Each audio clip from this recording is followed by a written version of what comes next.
नाज़रीन अस्सलाम वालेकुम। मुईद पीरज़ादा आपकी खिदमत में हाज़िर है। प्रोग्राम की इस पहली नशिस्त में पाकिस्तान के फेडरल मिनिस्टर फॉर प्लानिंग और NCOC के हेड मिनिस्टर इंचार्ज जनाब असद उमर साहब, पाकिस्तान तहरीक इंसाफ के सीनियर रहनुमा मेरे साथ होंगे। लेकिन इससे पहले कि मैं असद उमर साहब से बातचीत का आगाज़ करूँ, सवालात का आगाज़ करूँ, मैं कुछ एदाद व शुमार कोरोना की सेकेंड वेव के और फर्स्ट वेव के कंपैरिजन के आपके सामने रखना चाहता हूँ। दुनिया भर में कोरोना की सेकेंड वेव बहुत ही शिद्दत से हिट कर रही है और पाकिस्तान भी कोरोना की सेकेंड वेव से महफूज नहीं है।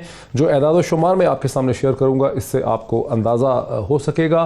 18 मार्च 2020 में जब कोरोना की पहली वेव से पाकिस्तान में डेथ्स रिपोर्ट हुई, 18 मार्च को 2 हलाकतें जो हैं वो पाकिस्तान में रिपोर्ट हुई। फिर बहुत तेज़ी से हलाकतों में इजाफा हुआ। 20 जून 2020 को NCOC के अदाद शुमार के हिसाब से पाकिस्तान से कोरोना की डेथ्स जो है वो 159 तक पहुंची। उसके बाद इसमें बतदरीज कमी देखने में आई। 24 जुलाई को जो है वो योमिया 56 डेथ्स पाकिस्तान में रिपोर्ट हो रही थी, 56। उसके बाद इसमें मज़ीद कमी हुई। 4 अगस्त 2020 तक सूरत हाल ये थी कि पाकिस्तान में योमिया जो डेथ्स थी वो 16 तक जा पहुंची और फिर इसमें मज़ीद कमी हुई और 23 सितंबर 2020 को कोरोना के जो डेली डेथ रिकॉर्ड था वो डबल डिजिट से कम हो गया और 8 डेथ्स जो है रिकॉर्ड की गई। उसके बाद हम कई दिनों में देखते रहे 2, 3, 4, 5 इस तरह से डेथ्स जो हैं रिपोर्ट होती रही। ये वो मौका था, ये वो लम्हा था जब पाकिस्तान में हमने ये डिक्लेयर कर दिया, पाकिस्तान में हुकूमतों ने भी ये समझा, अपोजिशन ने भी ये समझा, मीडिया ने भी ये समझा, इदारों ने भी ये समझा, स्कूलों कॉलेजों ने भी ये समझा कि पाकिस्तान में कुछ नामालूम वजूहात की वजह से हमने शायद कोरोना पे फतह हासिल कर ली है। और उसके बाद हमने स्कूलों में फ़िज़िकल प्रेजेंस भी शुरू कर दी और फिर एक सेकंड वेव कोरोना की जब उसने यूरोप को, अमेरिका को हिट किया, उसके साथ ही पाकिस्तान को सर्दी के आगाज़ के साथ एक सेकंड वेव ने हिट किया। 6 नवंबर 2020 में पाकिस्तान में जो डेली डेथ रेट था वो 31 तक जा पहुंचा और फिर 2 दिन पहले 21 नवंबर को, जैसा कि असद उमर साहब ने खुद ट्वीट किया, पाकिस्तान में मजमूई तौर पे जो डेथ रिकॉर्ड हुई वो 49 यानी 59 थी। ना सिर्फ ये है बल्कि पाकिस्तान में जो रेट ऑफ इन्फेक्शन है या जो रेट ऑफ पेनिट्रेशन है उसमें भी बहुत शिद्दत से इजाफा हुआ। इस वक्त पाकिस्तान के तमाम शहरों में, छोटे बड़े शहरों में 5-6% से लेके 10 या 11% तक पेनिट्रेशन जो है वो देखने में सामने आ रही है। सवाल ये है कि क्या वफाकी हुकूमत को अंदाज़ा था, एंटिसिपेशन थी कि इस किस्म का चैलेंज दोबारा से सामने आएगा? इसी बुनियादी सवाल के साथ मैं असद उमर साहब की तरफ आता हूँ, उनसे आगाज़ करता हूँ। असद उमर साहब, thank you so much for finding time for me. क्या आपकी हुकूमत को अंदाज़ा था कि एक सेकेंड वेव पाकिस्तान को हिट करेगी सर्दियों के आगाज़ में? मोहित, एक तो मेरे जितने भी इंटरव्यूज आप उस वक्त के देख लें तो मुझसे जब भी सवाल पूछा जाता था क्या पाकिस्तान में दूसरी लहर आ सकती है, और मैं कहता था जी बिल्कुल आ सकती है। वो तो हमारे पर डिपेंड करता है कि हम किस तरीके से अपनी एहतियाती तदाबीर को अपनाते हैं या नहीं अपनाते। लेकिन उससे ज़्यादा बिल्कुल ऑफिशियल रिकॉर्ड के मुताबिक अक्टूबर में, अभी आपके सामने ये डेटा रखा पढ़ के बता रहे थे, अक्टूबर के शुरू के दिन अगर आप निकाल के देखें तो 5, 6, 7 डेथ हो रही थी योमिया। हमारा पॉजिटिविटी रेशो जो है वो 2% से भी कम था और हमने उस वक्त NCOC से ये कहा कि देखें हमें आगे हालात ख़राब होते हुए नज़र आ रहे हैं और हमने प्राइम मिनिस्टर से रिक्वेस्ट की, NCC कॉल की गई और NCC के अंदर 12 अक्टूबर को हमारा पहली दफ़ा ये प्रपोज़ल रखा गया कि जो बाहर बड़ी तादाद में भीड़ के अंदर लोग जमा हो रहे हैं, चाहे वो किसी मकसद के लिए भी जमा हो रहे हो, उसको बंद किया जाए। और खुसूसी तौर पर हम ये निशानदही करते रहे कि देखें अगर हमारे मुल्क के सियासी लीडर्स जो हैं वो बड़े इज्तिमा करेंगे तो अवाम पर तो यही तासुर जाएगा ना कि इसका मतलब कि कोरोना पाकिस्तान में ख़त्म हो गया। फिर 3 नवंबर को हमने दोबारा कोशिश की और हमने कहा देखिए, हमने जब आपको 12 अक्टूबर को कहा था उससे पिछले 3 हफ्ते के अंदर 2 गुना से ज़्यादा केसेस बढ़ चुके हैं। फिर नवंबर के वस्त में हम तीसरी दफ़ा NCC गए और हमने कहा कि सिर्फ 5 हफ्ते के अंदर, जब हमने पहली दफ़ा आपको ये वार्न किया था कि केसेस आगे बढ़ने वाले, 4 गुना इजाफा हो चुका है। सो बिल्कुल इदराक था इस बार का, और सिर्फ इदराक नहीं था, बार बार हमारी रिकमेंडेशंस भी गई हैं। लेकिन जैसे आपने कहा बड़ी तादाद में लोगों ने ये फैसला कर दिया। अच्छा, एक तो पाकिस्तान में अच्छी बात यह है कि हम समझते हैं कि पाकिस्तानी को अच्छा काम करने के काबिल ही नहीं है। कोई गोरा कर दे तो हम फौरन उसकी तारीफ शुरू कर देते हैं। सारी दुनिया ये कह रही थी कि पाकिस्तान ने बड़े ज़बरदस्त तरीके से कोरोना के साथ डील किया और जिस तरीके से तदाबीर अपनाई गई उससे ज़बरदस्त हमें रिजल्ट्स मिले। पाकिस्तानी ये कहते थे कि जी नामालूम वजूहात की वजह से, अल्लाह जानता क्यों हो गया। कोई कहते थे अल्लाह ताला का फजले करम है, उन्होंने फैसला किया कि पाकिस्तान के अंदर, मैं उस वक्त पूछता था कि अल्लाह ताला सिंध के अंदर 3 गुना ज़्यादा अमवात अगर फजले करम है, जाहिर है खुदा न खास्ता ऐसी तो कोई बात नहीं कि एक सूबे वाले दूसरे सूबे से कम अहम है या अच्छे मुसलमान नहीं है। इसी तरीके से कुछ लोगों ने मुझे ये भी कहा कि पाकिस्तान में एक्चुअली आपको पता नहीं है, हर्ड इम्यूनिटी आ चुकी है। अब मैं ढूंढता हूँ उन हर्ड इम्यूनिटी वालों को, वो किधर जाके बैठे हुए। एक जुमला मैं बार बार यूज करता था, वो मेरे एनसीओसी वाले तो सुन सुन के थक गए, एक्शंस हैव कॉन्सिक्वेंसेस। जो आप जिस तरीके का रवैया करेंगे, जिस तरीके के आप एक्शंस करेंगे, वैसा ही आपको नतीजा मिलेगा। लेकिन असद साहब, बहुत से सवाल यहाँ पे पैदा होते हैं। अगर हुकूमत को वाकई अदराक था और अंडरस्टैंडिंग थी और एंटिसिपेट कर रहे थे, तो फिर ऑपोजिशन की कहती है कि खुद वज़ीर आज़म भी अक्टूबर के महीने में कम अज़ कम या नवंबर के शुरू तक बड़े बड़े जलसे करते रहे हैं। अगर प्राइम मिनिस्टर खुद करते रहे हैं तो ज़ाहिर है कि ऑपोजिशन को भी उससे बड़ी हिम्मत हुई है।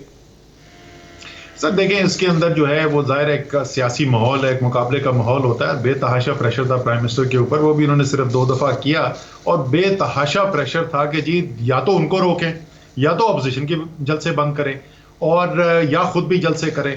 और इसके ऊपर डिवाइडेड ओपिनियन था पार्टी के अंदर भी। उस वक्त भी कुछ लोग थे मेरे जैसे पागल जो कहते थे कि ना करें, क्योंकि इससे हमें कोई सियासी नुकसान नहीं हो रहा। कौन सा उन्होंने कोई अजीम शान जलसा कर दिया? गुजरांवाला फेल था, कराची में हम इससे बहुत बड़े बड़े जलसे कर चुके हैं, कोयटा इससे बड़ा कर चुके हैं, पेशावर तो कल बिल्कुल ही मजाक था। सो कोई उनके जलसों से हमें कोई नुकसान तो हो नहीं रहा है, लेकिन डिवाइडेड राय थी और जी हुआ फैसला। लेकिन उसके बाद फिर वजीर आजम ने जो तीसरी दफा जब एनसीसी गए, तो उस वक्त हालांकि ऑपोजिशन नहीं मान रही थी, तो वजीर आजम ने कहा, यूनिलैटरली उन्होंने डिक्लेयर कर दिया कि कम से कम हम तो अपने जलसे बंद कर रहे हैं। ठीक है, लेकिन मुझे अक्टूबर में हमारी बच्ची जो थी वो स्कूल में, जो स्कूलों ने बुलाया ओ लेवल के स्टूडेंट्स को फिजिकल एग्जाम्स के लिए प्रेमिसेस में, तो हमारी बच्ची भी स्लाइड्स ऑफ फ्लू लेके आई, और हम जो बचे रहे 6-7-8 महीनों में, फिर मुझे हुआ, छोटी बच्ची को हुआ, मेरी बीवी को हुआ, और हम 8-10 दिन उस कश्मकश में जो हैं हम रहे हैं, जिसमें मिनिस्ट्री ऑफ हेल्थ ने, डॉक्टर फैसल सुल्तान और उनकी टीम ने बड़ी हमारी मदद की। लेकिन द पॉइंट इज़ कि स्कूल खोले गए और वो स्कूल खुले हुए थे, और जिसकी वजह से इसकी स्प्रेड में इजाफा हुआ। वहाँ भी ऐसा लगता है कि गवर्नमेंट को अंदाज़ा नहीं था कि बच्चों की फिजिकल प्रेजेंस जो है वो कितनी ख़तरनाक हो सकती है, और बच्चे एकदम ठीक हो गए। ये भी मैं मज़े की बात की जो मैंने देखी है कि बच्चे जो उन्होंने कैरी किया था वो 24 घंटे 48 घंटे में ठीक हो गए, लेकिन हमने 10-10 दिन पीक काटी बुखार की।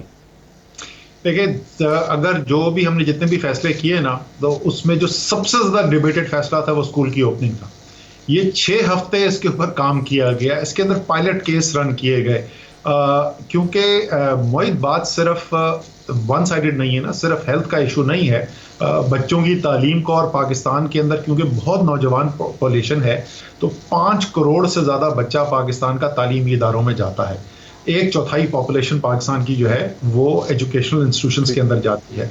तो वहां पर जो तालीम का नुकसान हो रहा था, आज भी जो फैसला हुआ है वो भी हाईली डिबेटेड डिसीजन है। जो हमने वहां पर बंद करने का फैसला किया या स्टडी फ्रॉम होम करने का फैसला किया है, तो प्रोज एंड कॉन्स हैं। डिसीजन जो है वो जाहिर है जो होते हैं उनके दोनों तरफ कॉन्सिक्वेंसेज होते हैं। ऐसा नहीं था कि बगैर सोचे समझे किया गया। और अभी भी आपको मैं बात बताऊं कि एजुकेशनल इंस्टीट्यूशन एक खुसूसी तौर पर एक ऐसा टॉपिक है जिसपे बहुत डिविजन है। सो इस वक्त अगर आप यूरोप और अमेरिका देखेंगे, तो वहां पर कई जगह ऐसी हैं जहां स्कूल सिस्टम बंद हुए हैं, कई जगह ऐसी हैं जहां बाकी सब कुछ बंद किया हुआ है लेकिन स्कूल खोले हुए। अच्छा, आप तो असद साहब, आप तो मिनिस्टर ऑफ प्लानिंग भी है ना, पाकिस्तान का एक विजन का जो मिनिस्ट्री है वो भी आपके पास है। क्या ऐसा भी कोई आप लोग सोच रहे हैं कि जो पाकिस्तान के स्कूलों का जो करिकुलम है, मतलब जो गवर्नमेंट स्कूल्स का करिकुलम है, उसको ऑनलाइन डेवलप किया जाए, उसको कंप्यूटर्स पे रखा जाए, उसको पीटीवी के कोई एक नशियाती एजुकेशनल चैनल के ज़रिए आम फैलाया जा सके, ताकि घरों से भी तालीम, क्योंकि अभी तो ऐसा लग रहा है कि कई महीने ये सूरत हाल जो है जारी रहेगी और आप शायद दुनिया में दोबारा भी पेंडेमिक आ सकते हैं। कोई ऐसी थिंकिंग आपके यहाँ डिबेट हो रही है कि हमें कुछ करना चाहिए? जी, एजुकेशन मिनिस्ट्री ने इसके ऊपर बहुत काम किया है। शफकत महमूद साहब इसको लीड करते रहे इस काम को, और आपको पता है कि टेलीविज़न को भी इस्तेमाल किया गया है तालीमी नशियात के लिए। अभी वो लॉन्च करने जा रहे हैं, शायद इसी हफ्ते में लॉन्च हो जाएंगे। रेडियो को भी वो इस्तेमाल करने वाले हैं। लेकिन ये सब अगेन डिबेटेबल चीज़ें हैं, लेकिन ये सब ऑप्टिमल है। क्लासरूम की अपनी एक वैल्यू है, इन पर्सन टीचिंग की एक अपनी वैल्यू है, तो उसको मुकम्मल तौर पे ओवरकम नहीं किया जा सकता। लेकिन बिल्कुल जैसी सूरत हाल नजर आई, जहां पे बिल्कुल मुमकिन ही ना हो, तो वहां ना होने से डेफिनेटली बेहतर है, और उस पर उन्होंने काफी काम भी किया है। अच्छा असद उमर साहब, एक जो बहुत बड़ी आपकी नाकामी रही है कि अपोजिशन के जो लीडरान और अपोजिशन की जमातें हैं वो पढ़े लिखे लोग हैं, अपनी सेहत का बहुत ख्याल रखते हैं, लेकिन उनको आप बावर नहीं करवा सके। और उनकी तरफ से ये भी एक्सप्लेनेशन है कि जी हुकूमत ने खुद 2 दिन पहले तक मैंने टीवी के ऊपर देखा कि उस्मान बुज़दार साहब बच्चों का कोई बहुत बड़ी तकरीब जो थी उसमें बैठे हुए थे, जिसमें कम अज़ कम भी 100 बच्चा था और बच्चे गा रहे थे, गीत गा रहे थे।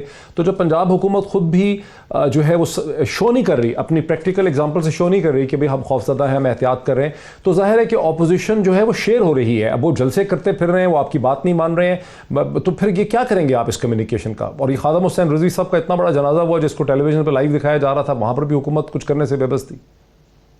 देखिए, ये तो बिल्कुल भी मुमकिन नहीं है कि कोई भी जो स्पॉन्टेनियस गैदरिंग हो रही हो और स्पेशली वो ऐसे कि जनाजा हो रहा हो, वहां पे हुकूमत लाठियां बरसाए और FIR काटे और जेल भर दे। That's simply not possible. ये तो पॉसिबल सिर्फ उस वक्त होगा कि जिस वक्त आ गई इतनी हो जाए कि लोग खुद से जो हैं वो एहतियात करें।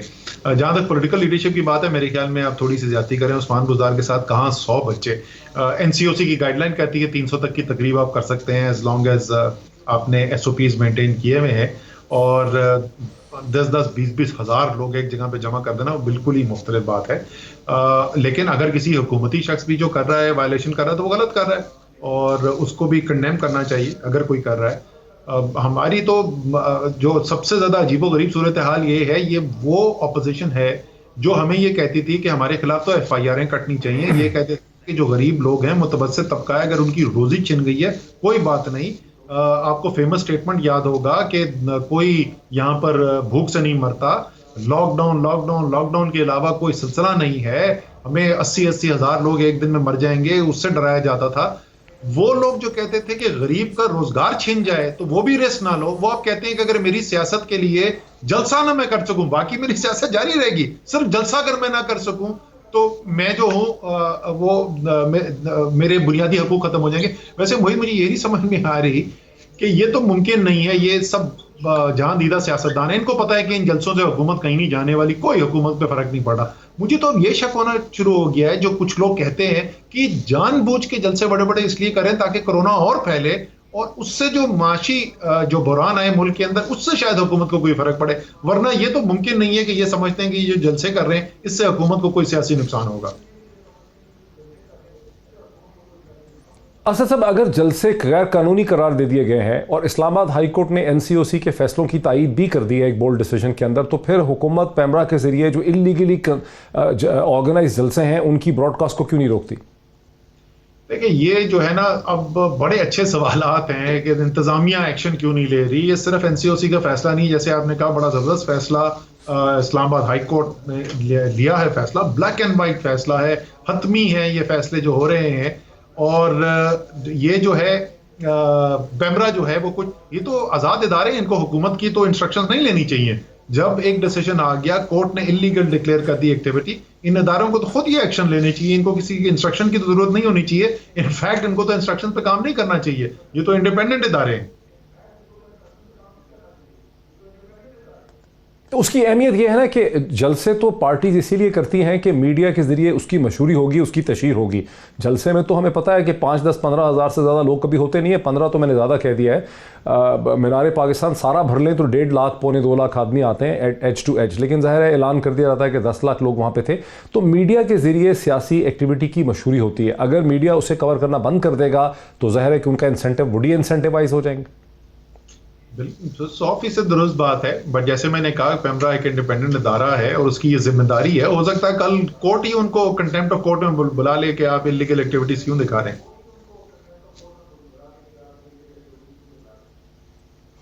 अच्छा, ये आपने बिल्कुल सही कहा। 2 मेरे क्वेश्चन है। पहला मेरा क्वेश्चन ये है कि शहबाज शरीफ साहब ने CM सिंध जो है उस वक्त जो उन्होंने स्टेटमेंट दी, जो टोटल लॉकडाउन डिमांड करते थे, अब वो स्मार्ट लॉकडाउन से पार्शल लॉकडाउन में भी बड़ी एहतियात कर रहे हैं। तो क्या आप सिर्फ टेलीविजन पर डायलॉग उनके साथ कर रहे हैं या आपने फ़ोन उठा के उन सबके साथ 1-on-1 डायलॉग किया कि सर पहले तो आप ये कहते थे अब आप ये कह रहे हैं? सर, हमने पहली बात तो जो फोरम है ये डिस्कशन के लिए, वो फॉर्मल फोरम जो फैसला साजी का है वो तो NCC है। वहाँ पे तमाम चीफ मिनिस्टर्स मौजूद हैं, आज़ाद कश्मीर के प्राइम मिनिस्टर मौजूद हैं।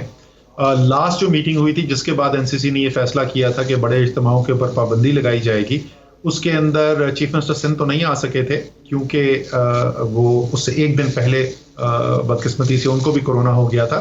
लेकिन उनकी हेल्थ मिनिस्टर थी अजरा पेचियो ने वो मीटिंग अटेंड की थी और उन्होंने कहा था कि ये बिल्कुल दुरुस्त फैसला है, लेकिन इसको पॉलिटिकल लेवल के ऊपर होना चाहिए। अब पॉलिटिकल लेवल तो वही है, इलेक्टेड लीडरशिप तो मुल्क की वहीं पे बैठी हुई है। उसके बाद आज़ाद कश्मीर के जो वजीर आजम थे उन्होंने भी कहा ये सही फैसला है, और लेकिन उन्होंने भी ये कहा कि इसको पॉलिटिकल लीडरशिप के साथ, टॉप लीडरशिप के साथ करना चाहिए। लेकिन उसके बाद खुद उन्होंने जो फैसला किया, उन्होंने 2 हफ्ते के लिए तमाम आज़ाद कश्मीर में मुकम्मल लॉकडाउन कर दिया। अब अवाम के लिए याद दहानी के लिए अर्ज है कि मुस्लिम लीग नून की हुकूमत है आज़ाद कश्मीर के अंदर, तो मुस्लिम लीग नून की हुकूमत यह समझती है कि हालात इतने खराब हैं कि कंप्लीट मुकम्मल लॉकडाउन कर दिया जाए, यानी कोई छोटी दुकान नहीं खोल सकता, कोई मजदूर दिहाड़ी के लिए बाहर नहीं जा सकता। लेकिन वही मुस्लिम लीग नून जो है वो पेशावर में कहती है कि जलसे करना बिल्कुल ठीक काम है। पीपल्स पार्टी जो है वो कराची के अंदर 4 मुख्तलिफ अजला के अंदर स्मार्ट लॉकडाउन उन्होंने लगा दिए। एक तो मेरी फैमिली जहाँ कराची में रहती है उसके करीब बिल्कुल लॉकडाउन हुई है स्ट्रीट, लेकिन वही पीपल्स पार्टी जो है वो कहती है पेशावर के अंदर जलसे करना बिल्कुल जायज बात है। सो इसके लिए मैंने कहा अच्छा चले यहाँ पर पेशावर के जलसे से एक आखिरी क्वेश्चन ये है कि आपको तो आपके सवाल का जवाब पेशावर के जलसे के हवाले से मोहतरमा मरियम नवाज साहब जी स्पीकर साहब से रिक्वेस्ट की, स्पीकर साहब ने खत लिखा और उन्होंने मीटिंग कॉल कर ली है। बुध को मीटिंग कॉल हो गई है, नेशनल असेंबली की जो पार्लियामेंट्री कमेटी है कोरोना की, उसकी मीटिंग कॉल कर दी गई है। अब देखें इनमें से कितने ऑपोजिशन लीडर वहां पर आते हैं। आखिरी क्वेश्चन पेशावर के जलसे के हवाले से ये है कि मोहतरमा मरियम नवाज साहिबा ने बाकायदा एक ट्वीट के ज़रिए ये इल्ज़ाम लगाया कि आपकी हुकूमत इतनी ज़ालिम है कि उन्होंने उनकी दादी की वफ़ात की खबर जो है वो उन तक नहीं पहुंचने दी है, और वो बड़ा सख्त उन्होंने इल्ज़ाम लगाया और उस पर बहुत ज़्यादा बहस हो रही है। इस पर आपकी हुकूमत का क्या रिस्पॉन्स? सर, ना मेरे वालिद के इंतकाल पर, ना मेरी वालदा की इंतकाल पर हुकूमत के किसी शख्स ने मुझे ये बताया था। ये तो हमारे लिए एक बहुत बड़ी एक खबर है कि हुकूमत की जिम्मेदारी होती है किसी को बताना। दूसरे, वो जलसे के अंदर तो पहुंची थी उसके बहुत बाद, उस वक्त तो वो जहाँ तक मुझे पता है बिलोर हाउस में थी जिस वक्त इंतकाल हुआ था, और ये तो मुमकिन नहीं है कि उनके ख़ानदान में किसी ने भी उनको नहीं बताया, जबकि बाकी पूरे ख़ानदान को पता था कि उनका इंतकाल हो चुका है। अल्लाह ताला उनके दर्जात बुलंद करे, उनको जन्नत में मुकाम दे। लेकिन अगर उनका किसी से गिला बनता है तो ये अपने ख़ानदान से वाकई में उनका ये गिला बनता है कि उनके भाइयों ने, उनके वालिद ने, बाकी किसी रिश्तेदार ने उनको ये खबर क्यों नहीं पहुंचाई जो खबर बाकी ख़ानदान को पता थी। बहुत शुक्रिया। असद उमर पाकिस्तान के फेडरल मिनिस्टर फॉर NCOC के मिनिस्टर इंचार्ज हमसे बात कर रहे थे, हमें पूरी सूरत हाल समझा रहे थे कि कैसे यहाँ पर एक बहुत से मसाइल और चैलेंजेस हैं, इसको चैलेंज को समझने में। अभी इतना ही, एक ब्रेक लेते हैं। ब्रेक के बाद पाकिस्तान की दाखिली सियासत के मज़ीद मसाइल के हवाले से बात करते हैं आफ्टर द ब्रेक। नाज़रीन, वेलकम बैक। प्रोग्राम के पहले हिस्से में हमने पाकिस्तान के प्लानिंग मिनिस्टर जनाब असद उमर साहब से बात की पाकिस्तान में कोरोना की बढ़ती हुई जो तशवीशनाक सूरत हाल है उस हवाले से। जैसे कि आप जानते हैं कि दुनिया भर में कोरोना पेंडेमिक की दूसरी लहर और दूसरी वेव जो है अमेरिका, यूरोप, पूरी दुनिया को हिट कर रही है बड़े ख़तरनाक नताइज के साथ, और पाकिस्तान भी इस दूसरी वेव से महफूज नहीं रह सका। पाकिस्तान जहां सितंबर के महीने में डेथ रेट जो है वो डबल डिजिट से फॉल करके 8, 7, 6, 5 तक आ चुका था, और पाकिस्तान में एक आम तासुर था हुकूमतों का, मीडिया का, अपोजिशन की जमातों का, लोगों का, एक आम शख्स का, कि शायद पाकिस्तान कोई गैर नामालूम वजूहात की वजह से कोरोना के ख़िलाफ़ एक रेजिस्टेंस जो है पाकिस्तान में पाई जाती है। अब ये मालूम हो रहा है कि ऐसा नहीं था, और ग़ालिबन जो अब साइंटिफिकली बात समझ आती है कि यूरोप और अमेरिका को जब कोरोना की पहली लेयर ने हिट किया फरवरी और मार्च के महीने में, तो उस वक्त वहाँ शदीद सर्दी थी, और पाकिस्तान को जब मार्च में हिट किया तो पाकिस्तान और बरे-सग़ीर जो हैं वो बहुत हद तक एक गर्म मौसम की तरफ जा रहे थे। और नवंबर के आगाज़ में पाकिस्तान में जब एक ट्रेडिशनल सर्दी का मौसम आया है और एक नॉर्मल स्टैंडर्ड फ्लू भी वापस आया है जो रवायती फ़्लू था, तो उसके साथ ही कोरोना की दूसरी वेव जो है वो रीएक्टिवेट हुई है, और अक्टूबर और नवंबर के बाद इसकी तादाद में बहुत शिद्दत से इजाफा हुआ है। इस वक्त सूरत हाल ये है कि पाकिस्तान के तमाम बड़े शहरों में, कस्बों में और तमाम ही रीजन्स में पाकिस्तान में 5 से 10 या 11-12% तक कोरोना जो है उसकी पेनिट्रेशन है, उसकी इन्फेक्शन रेट जो है वो पाया जाता है, और रेट ऑफ डेथ जो डबल डिजिट से नीचे गिर चुका था वो एक बार फिर तकरीबन 50 के करीब जो है। यही डिस्कशन हमने असद उमर साहब से भी की। अब अगर एक तरफ ये सूरत हाल है, दूसरी तरफ हम देखते हैं कि हुकूमत को शायद देर लगी, लेकिन 19 तारीख को जब मार्की एसोसिएशन इस्लामाबाद में एनसीओसी के डिसीजन को, जहां एनसीओसी ने कहा कि लार्ज इन हाउस गैदरिंग नहीं हो सकती, उसे इस्लामाबाद हाई कोर्ट में चैलेंज किया। तो इस्लामाबाद हाई कोर्ट के चीफ जस्टिस जनाब जस्टिस अतर मिनल्ला ने एक बहुत ज़बरदस्त उस पर डिसीजन लिखा, जिसमें उन्होंने एनसीओसी के डिसीजंस की तौसीक कर दी। ये 19 नवंबर की बात है। लेकिन इसके बाद अपोजिशन ने एक बड़ा जलसा करने की कोशिश की पेशावर में, जिसकी वहाँ की इंतज़ामिया और हुकूमत ने इजाज़त नहीं दी। और इस तरह से यूँ ये एक गैर कानूनी तौर पर मुनक्कद किया हुआ जलसा था, जिसमें अपोजिशन की जमातें शामिल हुई और फिर इसको मीडिया ने इसकी लाइव कवरेज भी की और इसे डिस्कस भी किया गया। अब अपोजिशन का कहना है कि वो लाहौर में और मुल्तान में जलसे करेंगे और उन्हें वसीम प्लस हुकूमत जो है, वसीम अकरम प्लस गवर्नमेंट जो है, इससे उन्हें कोई इजाज़त लेने की ज़रूरत नहीं है। सिंध में भी यही सूरत हाल है, जहाँ के चीफ मिनिस्टर जनाब मुराद अली शाह बहुत पढ़े लिखे हैं और जब कोरोना की पहली वेव आई तो एक आम तासुर ये था कि वही सबसे सेंसिटिव शख्स हैं। वो बार बार ये कहते थे कि कंप्लीट शटडाउन, कंप्लीट जो है चीज़ों को बंद कर देना चाहिए। उन्होंने बार बार इस तकरीर की और उनकी बातों से यही लगता था कि वो चूँकि पढ़े लिखे हैं, साइंटिफिक हैं, सेंसिटिव हैं, पब्लिक इंटरेस्ट में बात कर रहे हैं। लेकिन अब लाड़काना के अंदर बड़ा जलसा मुनक्कद किया जा रहा है और यही CM सिंध जो है वो उसकी मुखालफत नहीं कर रहे हैं, जिससे ये तासुर है कि पहले भी शायद पॉलिटिक्स ही थी जब कंप्लीट शटडाउन की बात हो रही थी और अब भी शायद पॉलिटिक्स है। ये सब कुछ एक ऐसे मौके पर हो रहा है जब हिंदुस्तान ने एक बार फिर लाइन ऑफ कंट्रोल के ऊपर अनप्रेसिडेंटेड वायलेंस का आगाज़ किया है और आगाज़ किया है, जिसके बारे में फॉरेन ऑफिस के जो सोर्सेज हैं वो ये समझते हैं कि हिंदुस्तान लाइन ऑफ कंट्रोल पे जो कुछ कर रहा है वो महज कोई आइसोलेटेड इवेंट्स नहीं है, बल्कि किसी ग्रैंड डिज़ाइन या ग्रैंड प्लानिंग का हिस्सा है। इस सारी सूरत हाल को एनकम्पास करते हुए पाकिस्तान के प्रोमिनेंट पॉलिटिकल कॉलमनिस्ट और डॉन अखबार के रेजिडेंट एडिटर जनाब फहद हुसैन साहब ने एक पीस लिखा है, जिसका उन्वान ये है कि हमारे लिए अब घबराने क्यों ज़रूरी हो गया है, हमारे लिए अब घबराना क्यों ज़रूरी हो गया है, जिसमें उन्होंने बार बार ये कहा दर हकीकत प्राइम मिनिस्टर इमरान खान की इस बात का कि घबराना नहीं है, उन्होंने मजाक उड़ाया है और उन्होंने कहा है कि शायद हम सब के लिए ज़रूरी है कि हम घबराएं। तो क्या सूरत हाल है पाकिस्तानी सियासत की, क्यों इतनी अजीबोगरीब सूरत हाल है, से बात करने के लिए दो प्रोमिनेंट पॉलिटिकल एनालिस्ट मेरे साथ हैं। मुमताज़ टेलीविज़न एंकर पर्सन जनाब मुबशर लुकमान साहब मेरे साथ हैं और नज़ीर लगारी साहब जो कि एडिटर इन चीफ़ हैं बोल्ड टेलीविज़न के और कॉलमनिस्ट भी हैं, वो भी मुझे ज्वाइन कर रहे हैं। Very warm welcome to both my guest. Mubashar Luqman sahab, आपसे मेरा पहला सवाल ये है कि पाकिस्तान के अंदर जो सूरत हाल हम देख रहे हैं हुकूमत और अपोजिशन के दरमियान, और अपोजिशन जो है उसके सामने NCOC की तमाम डिटेल रिकमेंडेशन भी हैं, दुनिया भर के हालात भी उसके सामने हैं, हुकूमत भी एडवाइजरीज इशू कर रही है, इस्लामाबाद हाई कोर्ट भी कह चुकी है, लेकिन अपोजिशन उसे मानने से इनकार कर रही है। यानी अपोजिशन जो है वो सेकेंड वेव ऑफ कोरोना को रिजेक्ट कर रही है। इसकी वजह क्या है कि हमारे जो सियासतदान जो हैं उनके अंदर साइंटिफिक नॉलेज और उसकी अंडरस्टैंडिंग की कमी है, या ये सियासी खुदगर्जी है जिसका मुजाहरा हो रहा है? डॉक्टर साहब, पहले तो आपका शुक्रिया और चैनल 92 का शुक्रिया कि आपने मुझे मौका दिया। मैं आपको बताऊं कि ये सेल्फिशनेस की एक अल्टीमेट मिसाल है जो आप और हम देख रहे हैं। मेरे नज़र में ना अभी एक दावतनामा गुजरा थोड़े दिन पहले, मोहतरम आसिफ अली जरदारी साहब की साहबजादी की रस्म हिना है, तो अल्लाह ताला उसको मुबारक करे और अल्लाह उसकी ज़िंदगी बेहतर करे आगे। लेकिन उसमें इंस्ट्रक्शंस लिखी हुई नहीं कि जिस को मदऊ किया जा रहा है उसको कोविड-19 का टेस्ट करवाना है और उसने वो टेस्ट का रिजल्ट ईमेल करना है, तब उसके बाद उनको अंदर आने की इजाज़त दी जाएगी। यानी अगर ये ख़तरनाक बात ना होती तो फिर ये शराइत जो हैं आपके अपने फंक्शंस के ऊपर लागू ना होती, उन पे इम्प्लीमेंट ना होती। अवाम का जहाँ तक ताल्लुक है तो अवाम कीड़े मकोड़े हैं, अवाम मरते हैं तो मर जाए, रोज़ मरते हैं। हम आपको कायम अली शाह साहब की स्टेटमेंट भी याद होगी कि भूख से नहीं मर रहे भाई, वो गुर्बत से मर रहे हैं, जो सिंध में बच्चे मर रहे हैं। और कुत्ते काटने के ऊपर भी जो बातें की थी आपने भी प्रोग्राम किए और लोगों ने भी की है, हमने भी को बात की उसके ऊपर भी रिएक्शन था।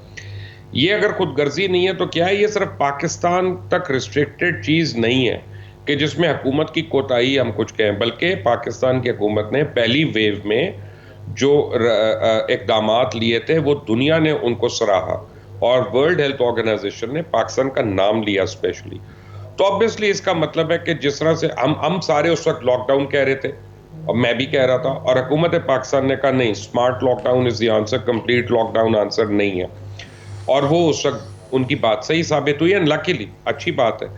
और आज अगर वो ये बात कह रहे हैं और सेकेंड वेव आ गई है तो हमें इस पर लहतोलाल नहीं करना चाहिए। लोगों की, अब मेरे ख़ानदान में, मेरे घर वालों में मेरे वर्किंग कोलीग्स में अब बहुत से घर ऐसे हैं जहां कोविड-19 है।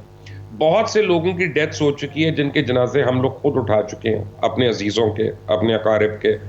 तो ये कोई ये रियलिटी है।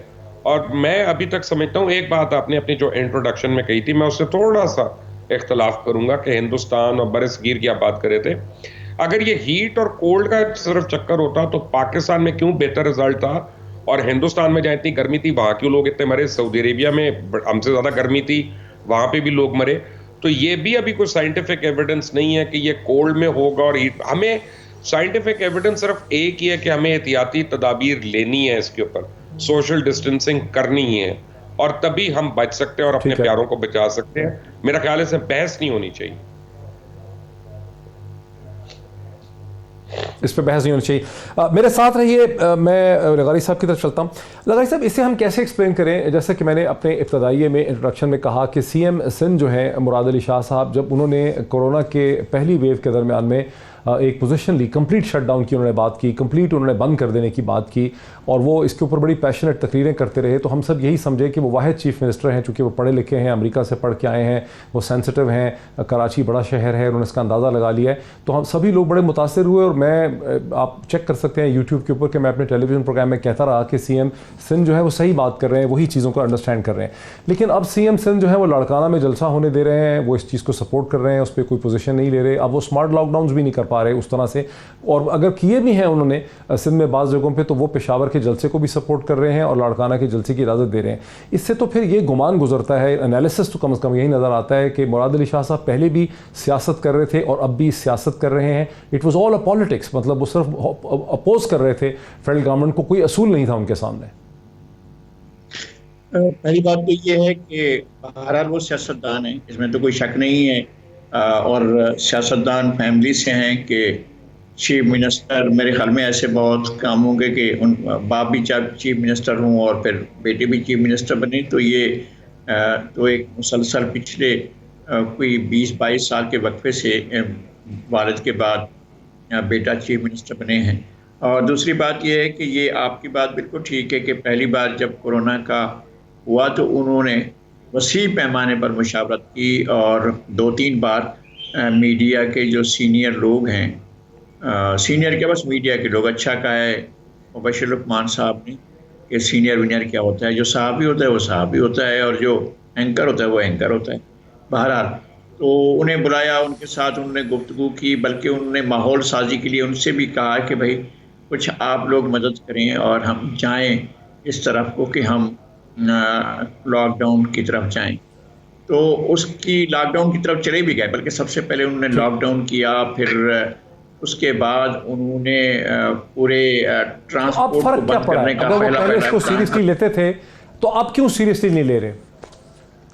हाँ, वो तो सही है, उसको तो हम सब ने देखा। अब क्यों नहीं मुराद अली शाह इसको सीरियसली ले रहे? मैं पहली बात यह है कि मुराद अली शाह इस वक्त खुद कोरोना पॉजिटिव हैं और आइसोलेशन में हैं। ये सूरत हाल हमारे सामने है। और दूसरी बात यह है कि हुकूमत ने ये भी पॉलिटिक्स हो रही है कि हुकूमत भी सियासत कर रही है कि उसको संजीदगी नज़र नहीं आ रही है कि भाई बहुत सीरियस हो गया है ये जो कोरोना का वायरस है, और वो इस बार ज़्यादा सख्त तरीके से, ज़्यादा लीथल अंदाज में जो है वो आ रहा है। लेकिन हुकूमत की तरफ से सवाए कह रहे हैं, अब हुकूमत से मतलब है कि वफाकी हुकूमत जो है सीरियसली नहीं ले रही।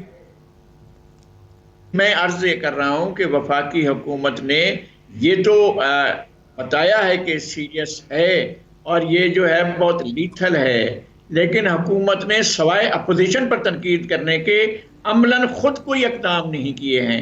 अमलन उन्होंने कहीं भी लॉकडाउन भी नहीं किया, अमलन उन्होंने कहीं भी इसको रोकने के लिए इक़दाम नहीं किए। SOP पर अमल दरामद के लिए, लेकिन उन्होंने तमाम लार्ज गैदरिंग्स अपनी बंद कर दी, लार्ज गैदरिंग्स पे पाबंदी लगा दी उन्होंने, इंडोर गैदरिंग्स पे भी पाबंदी लगी। जनाब कल डॉक्टर फिरदौस आशिक अवान ने रैली निकाली, कल उनके पास आप क्राउड देखते, आज उनके साथ क्राउड देखते, जिस तरह से वो आज घिरी हुई है बहुत से लोगों के दरमियान।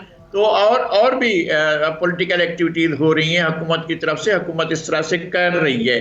हुकूमत की कल तक ये हाजिरी थी कि वो अपने प्रोग्राम बाकायदगी से कर रही थी। अगर हुकूमत संजीदा है तो एक तो ये कि सिर्फ इस पर इत्तेफा नहीं कि अपोजिशन पर तनकीद कर रहे, वो अपने तौर पर कार्रवाई तो करे ना, अपने तौर पर कहे कि जनाब हमने लॉकडाउन कर दिया है, हमने ये कर दिया। वो बिल्कुल सही कह रहे हैं आप, मैं आपसे इत्तेफाक करता हूं, मैं आपसे इत्तेफाक करता हूं। मुझे एक ब्रेक लेने दीजिए, मुझे एक ब्रेक लेने दीजिए। बात यहां पे खत्म होती है कि हुकूमत ने भी शायद उस संजीदगी का मुजाहरा नहीं किया सेकंड वेव ऑफ कोरोना को समझने में या उस पर अमल दरामद करने में, SOPs के ऊपर, जिसकी वजह से ऑपोजिशन को भी एक स्पेस मिल रही। वही पॉइंट है जो मैंने असद उमर साहब के साथ प्रोग्राम के पहले हिस्से में बारहा दोहराया। एक ब्रेक लेते हैं, ब्रेक के बाद डिस्कशन को आगे बढ़ाते हैं आफ्टर द ब्रेक।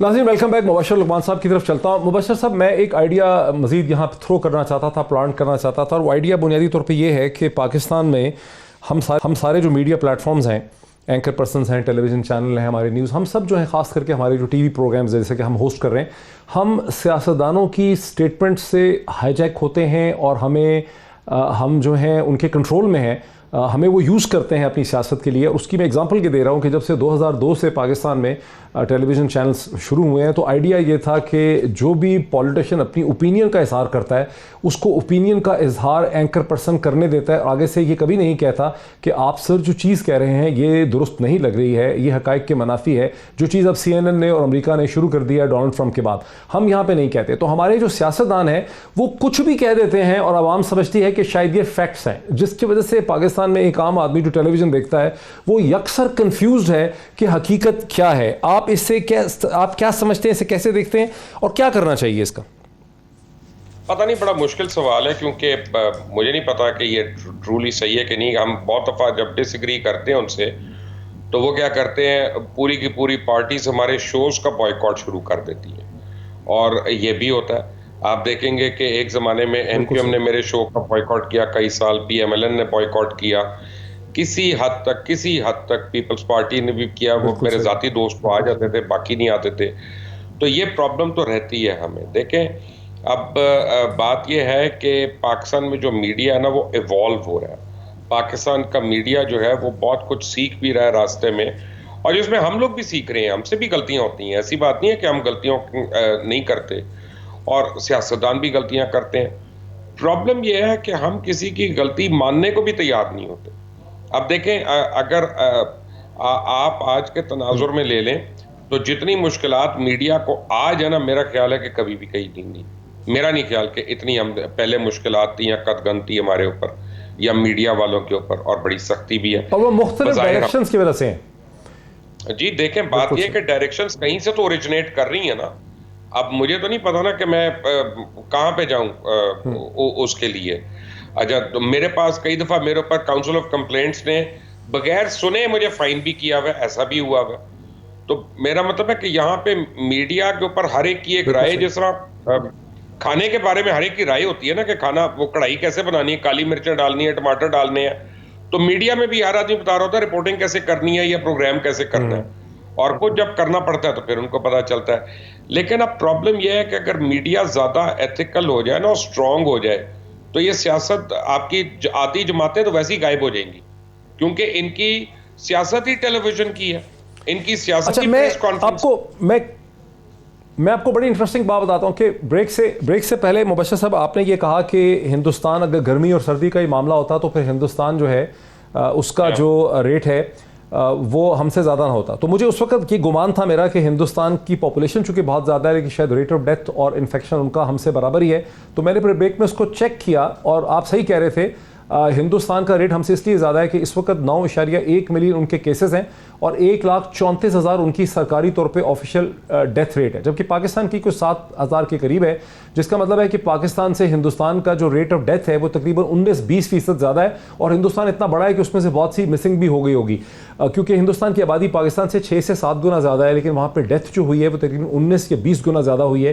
तो इसका मतलब है कि हिंदुस्तान इतना इफेक्टिव नहीं हो सका बावजूद गर्म मौसम के कि वो कोविड-19 की पहली लेयर को एक्नॉलेज करता। तो मैं कम से कम मैं एक डिस्कशन को बढ़ाते हुए बात कर रहा हूँ। मैं नज़ीर लगारी साहब, जो बात मुबशर लुकमान साहब ने कही है, मैं वही बात आपकी तरफ लेके आता हूँ। क्या ये वक्त आ नहीं गया कि जब हमारे सामने एक पॉलिटिशियन ये कहे कि नहीं ये कोरोना की दूसरी वेव महज एक मफरूज़ा है, ये हुकूमत प्रोपेगेंडा कर रही है, ये हमारे खिलाफ सियासत कर रही है, तो उस वक्त एंकर पर्सन की ये जिम्मेदारी हो कि वो कही कि नहीं सर मुदबाना गुजारिश है कि आप सही नहीं कह रहे हैं, ये बात गलत है, कोरोना की सेकंड वेव वाकई एक हकीकत है, हम सब उसकी जद में, और मैं तो इसकी जद में रहा हूँ 7-8 दिन, मैंने ये क्वाटा है सारा, तो मुझे पता है कि हम वाकई एक हकीकत के रास्ते में फंसे हुए। अब हमारी जिम्मेदारी है कि हम सियासतदानों को कहें कि सर आप गलत कह रहे हैं, आप सही नहीं कह रहे हैं। पहली बात यह है कि जब कोई गलत कहे तो हमें तो उसी वक्त कह देना चाहिए कि आप गलत कह रहे हैं, और ऐसा होता भी है, और हम उनके साथ बहस भी करते हैं और उनके साथ हम उनके मौक़िफ़ से इख्तिलाफ़ राय भी करते हैं। मसला यह है कि हम एक प्लेटफार्म है, हम इस प्लेटफार्म पर एक मौका होता है तमाम सोसाइटी के सेगमेंट्स के लिए। अब पॉलिटिक्स ने डोमिनेट इसलिए किया हुआ है कि ओवरऑल जितने भी चीज़ें हैं वो इफेक्ट होती हैं सियासत से, सियासी अमल से, और सियासी अमल का मतलब होता है कि अल्टीमेट गवर्नेंस से जाकर चीज़ें जो हैं वो मुतासर होती हैं। और एक तरफ जो ग्रोह बटे हुए होते हैं, जो एक तरफ हुक्मरान ग्रोह होता है और दूसरी तरफ जो है अपोजिशन ग्रोह होता है, तो हम दोनों में से किसी एक को ठीक नहीं कह सकते हैं। हम ये नहीं कह सकते कि हुकूमत जो है वो 100% ठीक है, 50% ठीक है, 90% ठीक है, 40% ठीक है। इसी तरह से हम अपोजिशन के बारे में भी नहीं कह सकते हैं कि वो कितनी ठीक है, कितनी ठीक नहीं है। लेकिन लगारी साहब, लेकिन ठीक है, हम स्पेसिफिक इश्यूज का तो पॉइंट उठा सकते हैं ना। फॉर इंस्टेंस, क्या हम अब ये कह नहीं सकते कि लाहौर और मुल्तान में अगर आपको एडमिनिस्ट्रेशन इजाज़त नहीं देती तो जलसे करने ठीक नहीं है? क्या लाड़काना के अंदर जलसा बड़ा करना ठीक नहीं है? क्या हम ये नहीं कह सकते? नहीं, हमें कहना चाहिए, लेकिन उस वक्त कहना चाहिए जब ये सियासी इशू ना बना हुआ हो। हुकूमत इसको दूसरे अंदाज में ले रही है, हुकूमत सियासी इशू के तौर पर इसको इस्तेमाल कर रही है। उसके पास बहुत से टूल्स हैं जिसके जरिए वो जाकर इसको लिमिटेड कर सकती है, वो कह सकती है। अब दुनिया भर में एक तरीका अख्तियार किया गया, चीन में किया गया, यूरोप में किया गया, हर जगह पर किया गया। पाबंदी लगाने के अलावा क्या कर सकती है? तो लॉकडाउन की तरफ जा सकती है। जब लॉकडाउन होगा तो इस तरह से पाबंदी लगाने के अलावा क्या कर सकती है? मेरे ख्याल में मुमकिन नहीं होगा। देखिए, मैं इसमें एक बात कहना चाहता हूं। अच्छा मुबशर साहब, हुकूमत को क्या लॉकडाउन नहीं कर देना चाहिए? मुल्तान में, लाहौर में लॉकडाउन कर देना चाहिए, या कहना चाहिए कि जलसे की हम इजाजत नहीं देते और पैमरा को कहें कि इस जलसे की किसी किस्म की तशहीर नहीं हो सकती क्योंकि इलीगल है? ना सोशल मीडिया पे हो, पीटीआई कह दे कि सोशल मीडिया पे नहीं हो सकती क्योंकि इलीगल जल्सा है, अदालत की खिलाफवर्जी हो रही है। मुबशर साहब, क्या करना चाहिए? लॉकडाउन कर दे शहर को या जलसे की पाबंदी करवाएं? पहले तो दो मुख्तलिफ चीजें हैं। बात यह है कि सिटीजन्स ऑफ पाकिस्तान की जानों की कोई अहमियत है कि नहीं है। अगर बिलफर्ज हुकूमत गलती कर रही है और वो लॉकडाउन नहीं लगा रही, तो क्या ऑपोजिशन की जिम्मेदारी नहीं है कि वो लोगों को बावर कराए कि ये गलत है और सोशल डिस्टेंसिंग करो? देखें, ये हम इस तरह की बहस में पढ़ने का कोई फ़ायदा नहीं है। हम ये कह रहे हैं कि हमारे सियासतदान अपनी सियासत के आगे अवाम की ज़िंदगियों से खेल रहे हैं, और उसमें हुकूमत भी है और उसमें ऑपोजिशन भी है। मैं दोनों को एक बात कह रहा हूँ। दूसरी बात यह है कि हुकूमत का एक मौक़िफ़ जो पहले लॉकडाउन से हमें नज़र आ रहा है कि पार्शल या स्मार्ट लॉकडाउन जो है वो बेहतर तजवीज़ है, क्योंकि उससे पूरी इकोनॉमिक एक्टिविटी हमारी बंद नहीं होती और हम कंट्रोल भी कर लेते हैं। जो मैं आपको एक बात ऐड करता हूं डॉक्टर साहब, वक्त खत्म है बिल्कुल। इंडिया और पाकिस्तान में जो फर्क हुआ वो पब्लिक ट्रांसपोर्ट का फर्क हुआ। आप देखें, जिन ममालिक में पब्लिक ट्रांसपोर्ट बहुत ज्यादा यूज होती है, चाहे अमेरिका हो, चाहे बरतानिया हो, चाहे फ्रांस हो, चाहे इंडिया हो, वहां पे कोविड बड़ी ज्यादा तेजी से फैला। पाकिस्तान में पब्लिक ट्रांसपोर्ट फॉर्चुनेटली अनफॉर्चुनेटली बहुत कम। अच्छा मोहसिन साहब, बहुत इंटेलिजेंट आप बात कर रहे हैं, लेकिन वक्त अनफॉर्चुनेटली मेरे का बिल्कुल खत्म हो गया। बहुत ही इंटरेस्टिंग डिस्कशन थी लगारी साहब के साथ, मुबशर साहब के साथ। फैसला मैं आपके ऊपर छोड़ता हूं। आज इतना ही, फिर आपसे मुलाकात होती है। बहुत शुक्रिया।